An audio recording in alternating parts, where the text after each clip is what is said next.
سب تحریک انصاف کے MNAs کو پتہ ہے، اور آپ کو پتہ ہے ہوگا سب کو کہ یہ تحریک انصاف کا باقاعدہ یہ ایک نوٹیفیکیشن آیا تھا،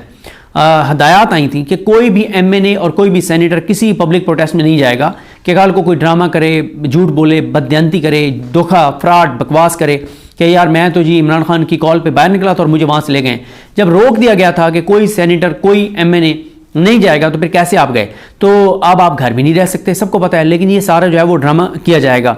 اور قاضی صاحب نے، اب کچھ لوگ یہ بھی کہتے ہیں کہ شاید قاضی صاحب جو ہیں یہ اس لیے بھی قاضی صاحب نے کیا ہو کہ قاضی صاحب کو یہ نظر آ رہا ہو کہ نمبر اگر گیم پورا نہیں ہوتا تو قاضی صاحب کو ایسا آرڈر کر دیں کہ یہ ضرورت نہیں ہے کرنے کی، یہ اس پہ اسٹے کر دیں یا کچھ بھی کر لیں یہ وہ، لیکن اس کے چانسز مجھے کم نظر آتے ہیں۔ اور یہ قاضی صاحب نے اس لیے لگایا ہے کہ وہ اپنی ایکسٹینشن کے لیے ایک جو بڑا حملہ پاکستان کے آئین پر ہونے جا رہا ہے اس میں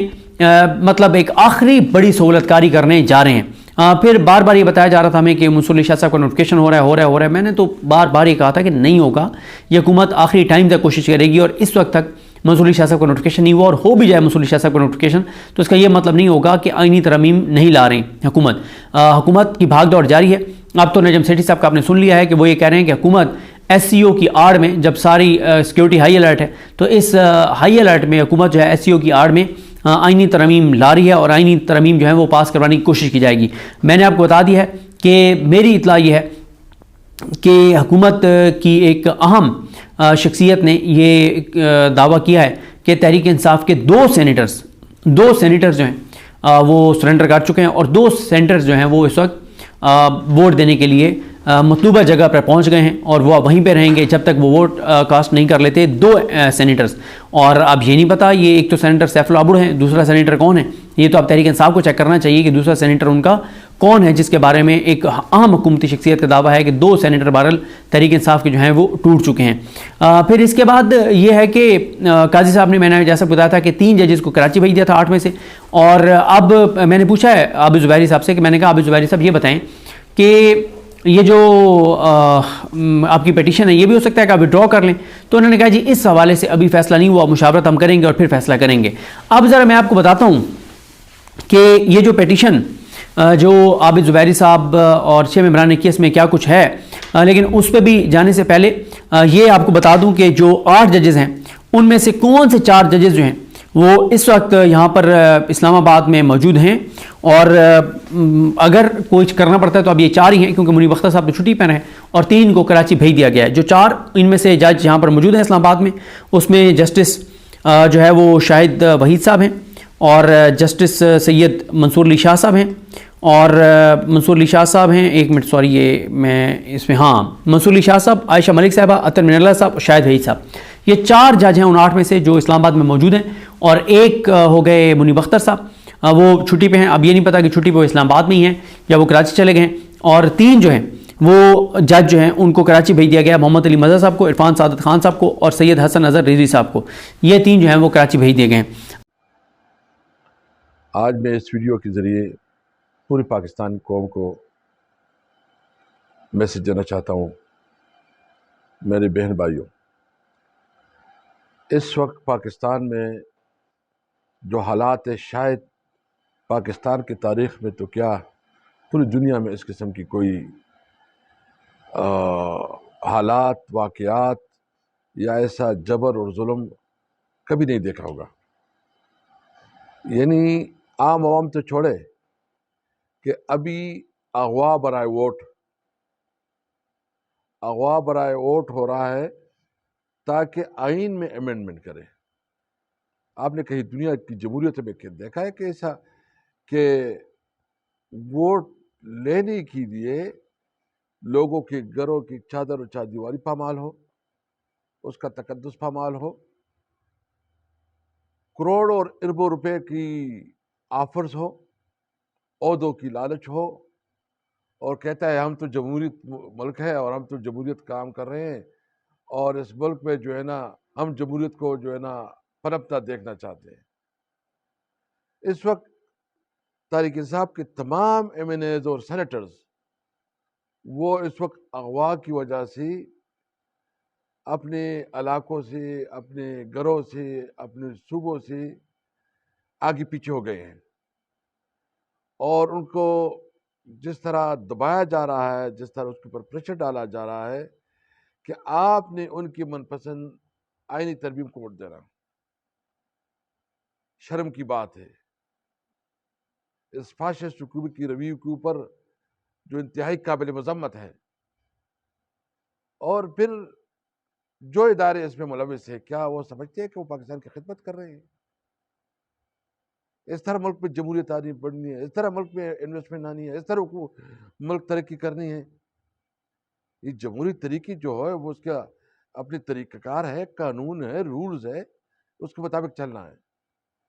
تو میں ان کی بھرپور مذمت کرتا ہوں جو اس وقت بڑے بڑے آفرز آ رہے ہیں. ہمارے ایم این ایس